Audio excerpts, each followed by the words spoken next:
श्री रामचरितमानस को केवल एक ग्रंथ नहीं मानना चाहिए।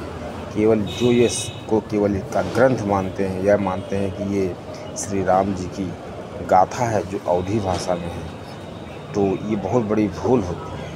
क्योंकि श्री रामचरितमानस श्री तुलसीदास जी के अनुसार ये चारों वेद, शिव शास्त्र और जितने भी उपनिषद हैं, इन सभी का सार इसमें है। क्योंकि जब श्री तुलसीदास जी का समय था, उस समय बहुत से संत ऐसे थे जो चातुर्मास में संस्कृत में ही बात करते थे। लेकिन जब श्री तुलसीदास जी अवधी भाषा में अपनी चौपाई गाते थे, तो लोगों ने उनको कहा भी, टोका भी। ऐसे संत थे जो श्री तुलसीदास जी की बहुत इज्जत करते थे। उन्होंने बताया कि चातुर्मास में अगर आप हिंदी बोलते हैं तो ये अपराध लगता है। लेकिन श्री तुलसीदास जी के नेत्र सजल हो गए। उन्होंने कहा कि इस श्री रामचरितमानस को मैं एक अवधी का ग्रंथ नहीं मानता हूँ। ये मेरी नज़र में साम वेद से कम नहीं है, मतलब ये सारे वेद है इसमें।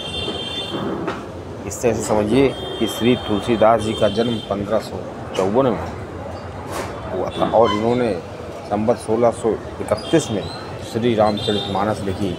मतलब अपने जीवन का एक बहुत लंबा समय उन्होंने अनुभव लिया, और अनुभव में भी उनको कोई सामान्य व्यक्ति ने अनुभव नहीं दिया।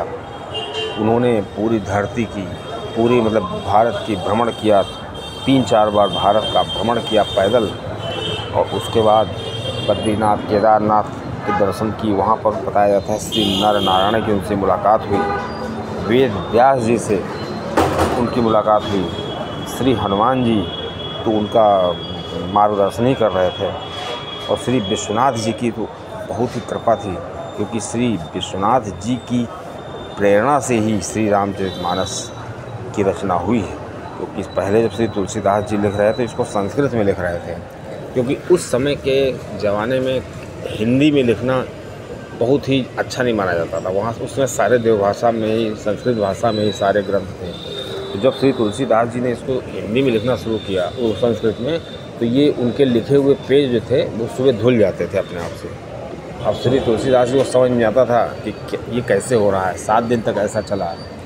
फिर भी श्री तुलसीदास जी ने लिखना जारी रखा। क्योंकि उस समय श्री तुलसीदास जी के पास ज़्यादा समय नहीं था। उनकी अवस्था 75 के ऊपर हो गई थी, और चूँकि उनके गुरु से उन्होंने वादा भी किया था, और वो उनके बचपन में जब श्री गुरु जी उनको श्री रामचरितमानस कथा सुनाते थे रामायण की, तो उनके कुछ श्री तुलसीदास जी के पल्ले नहीं पड़ते थे। वो खुद ही उन्होंने लिखा कि रामचरितमानस अति गूढ़ है, और ये गूढ़ विषय है, और ये मोहों का काम नहीं है।